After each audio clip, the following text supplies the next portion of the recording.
था और we respectfully heard them और सम्मानजनक बातचीत हुई है।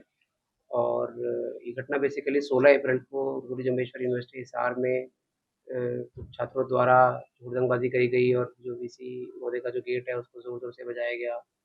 इस संदर्भ में हिसार पुलिस द्वारा सिटी हिसार थाने में एफआईआर दर्ज की गई थी और उसमें न्यायपूर्वक विधि सम्मत कार्रवाई की जा रही है। 6 लोगों को गिरफ्तार किया है और आगे तफ्तीश में जो भी साक्ष्य सामने आएँगे, नियमानुसार कार्रवाई अमल में लाई जाएगी। सर, एक उन्होंने बताया कि सब्जी मंडी पुल पर उनको रोका गया, वेपन दिखाया गया।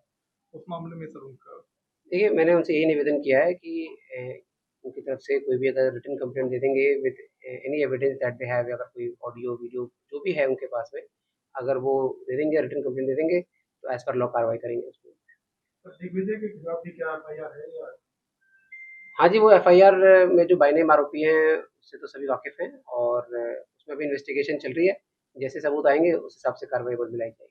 किस तरह से ये मामला हुआ? किन धाराओं के अंतर्गत? उन्होंने दिग्विजय जी का कहना है कि गमला तोड़ने पर हम पे एफआईआर हुई है, ऐसे दुष्यंत जी का कहना है। तो क्या ये मामला क्या किस तरह से? देखिए, ये कंप्लेंट जो है वो गुरु जम्बेश्वर यूनिवर्सिटी के जो ऑफ़िशियल हैं, उनकी तरफ से दी गई थी कि भई जो-जो घटनाएँ वहाँ पर हुई हैं और उनकी कंप्लेंट के वर्ज़न के अनुसार कि जो तोड़-फोड़ है या और भी जो है धक्का-मुक्की हो गई या ट्रेसपास हो गया या इंटिमिडेशन जो धाराएँ बनती हैं, उसके हिसाब से धाराएँ लगाई गई हैं और उसी हिसाब से एविडेंस कलेक्ट किए जा रहे हैं और जिन लोगों की संलिप्तता है, उनके खिलाफ कार्रवाई की जा रही है। तो आज गिरफ्तारी न होने का क्या कारण है?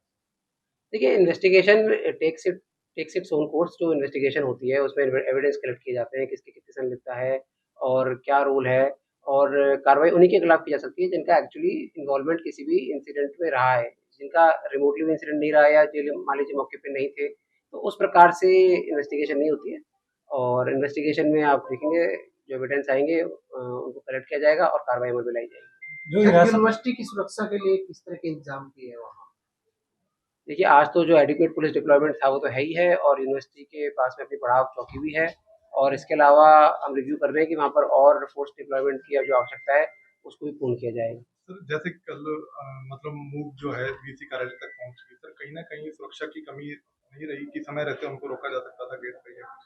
देखिए, इसमें मैं कहना चाहूँगा कि मतलब ये यूनिवर्सिटी प्रशासन से भी पूछा गया था कि भई ऐसे ये मिलना चाह रहे हैं इस प्रकार से, तो उन्होंने बताया था कि भई ये मिल सकते हैं।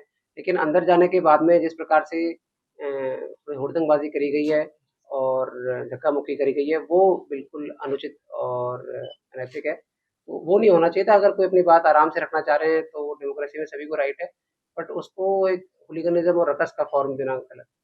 जो हिरासत में ली सर कोर्ट वगैरह में पेश किया जाएगा? हाँ जी, उनको हिरासत में लेके आज कोर्ट में पेश कर दिया गया है और कोर्ट ने उन्हें 1 दिन की जुडिशियल रिमांड पे भेजा हुआ है और कल आगे कार्रवाई माननीय न्यायालय द्वारा की जाएगी। सभी का रिमांड लिया गया जो नाम तो डिटेल आपको प्रेस नोट में साझा कर देंगे। 6 लोग गिरफ्तार हुए हैं और 6 के 6 को कोर्ट में पेश किया था और अब माननीय न्यायालय का जो भी निर्णय होगा कल, उस पे निर्भर करता है आगे कैसा रहेगा। ठीक सर थैंक यू। ऐसा भी कुछ है क्या कि दिग्विजय चौटाला को कल आके बयान दर्ज? नहीं जी, ऐसा हमारी तरफ से कुछ भी नहीं कहा गया। तो आपने आगे उनको पेश होने के लिए कहा गया है, जितने भी बाकी नाम दर्ज हैं उनको सबको पेश होने के लिए कहा गया है आपकी तरफ से? नहीं, अभी जैसे भी इन्वेस्टिगेशन में जो भी होगा आपको बता दिया जाएगा। मतलब ऐसा नहीं है कि भई सारे investigation can not be disclosed at this point of time. जैसे भी आगे होगा आपको बता देंगे।